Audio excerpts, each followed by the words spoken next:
Hello అండి. ఎలా ఉన్నారు? అందరూ బాగున్నారా? నేనైతే మామిడికాయ చేపల పులుసు పెట్టానండి. టేస్ట్ అయితే అద్దిరిపోయింది అసల.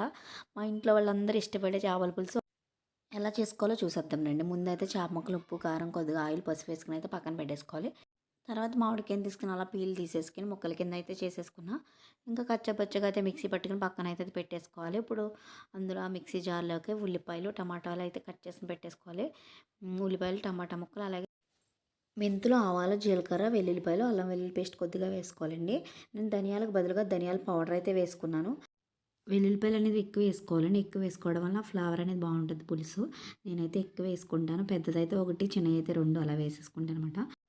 ధనియాలు, జీలకర్ర అవన్నీ వేసుకున్నాం కదండి. అవి మీరు వేయించుకున్న పక్కన పొడి చేసుకుని పెట్టుకుని పులుసు మరిగేటప్పుడన్నా వేసుకోవచ్చు.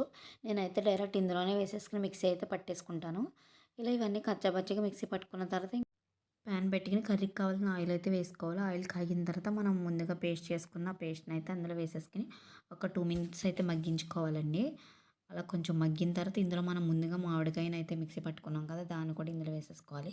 పచ్చిమిర్చి అవన్నీ వేసుకుని తర్వాత ఇందులోనే ఉప్పు, కారం, పసుపు వేసుకోవాలండి. ముందు ఆల్రెడీ మనం చేప ముక్కలు వేసుకున్నాం కాబట్టి కారం అనేది చూసి వేసుకోండి. ఇవన్నీ వేసుకుని ఒకసారి అయితే కలిపేసుకుని మూత పెట్టేసుకుని అయితే మగ్గించేసుకోవాలండి. పచ్చివాసన పోయేదాకా దీన్ని అయితే మగ్గించేసుకోవాలి. తర్వాత నిమ్మకాయ సైజు చింతపండు అయితే తీసుకోవాలండి. ఆల్రెడీ మనం మామిడికాయ తీసుకున్నాం కాబట్టి చింతపండు అనేది కొద్దిగానే తీసుకుని రసం తీసుకుని అయితే పక్కన పెట్టుకోవాలండి. ఈ పేస్ట్ అంతా మగ్గిపోయిన తర్వాత రసాన్ని ఇందులో వేసేసుకోవడమే.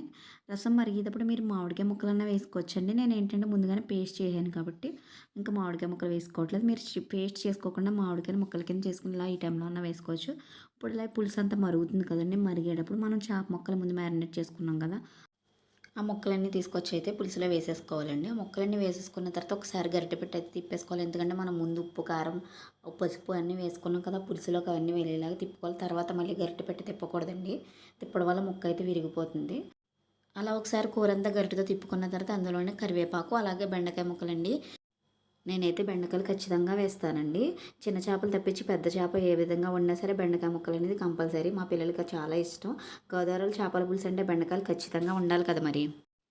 మీకు నచ్చితే బెండకాయలు వేసుకోండి. ఒకసారి అయితే ట్రై చేయండి. బెండకాయ వేస్తే ఆ టేస్ట్ చూసారంటే చేపల పులుసులో బెండకాయని వదలరమాట. అంత బాగుంటుంది. అలా బెండకాయలు వేసి కాసేపు మరిగించిన తర్వాత ఉప్పు, కారాలు అవి చూసుకోవాలండి. చూసుకుని ఉప్పు, కారం అయితే వేసుకుని కాసేపు పులుసు మరిగించేసుకుంటే మనకి చేపల పులుసు అయితే రెడీ అయిపోయినట్టండి. అలా చేప ముక్కలు పైకి వస్తే పులుసు కంప్లీట్‌గా ఉడికినట్టని నాకైతే మా పెద్దమ్మ చెప్పేది. నేనైతే అదే ఫాలో అయిపోతాను.